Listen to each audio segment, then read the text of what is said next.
એના કડકમાં કડક સજાની અમે માગણી કરી છે અને કાયદાકીય પ્રક્રિયામાંથી કેવી છટકબારી એને મળશે નહીં અને દાખલારૂપ સજા થશે. ન્યાયતંત્ર પણ ત્વરિત નિર્ણય કરે એવી પણ અમે માગણી કરી છે. એટલે આ બનાવ છે અતિ ઘૃણાસ્પદ અને ઘાતકી બનાવ છે અને માફ કરવા યોગ્ય નથી. જેટલી નિંદા કરી એટલી ઓછી છે.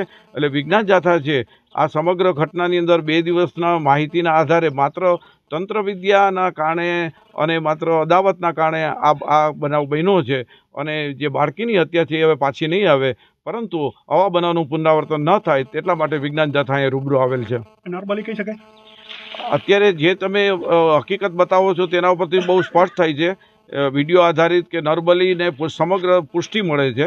નરબલીના તંત્રવિદ્યાની અંદર જે આવી શોર્ટકટ બતાવવામાં આવે છે તે સંબંધી હકીકત સામે આવે છે.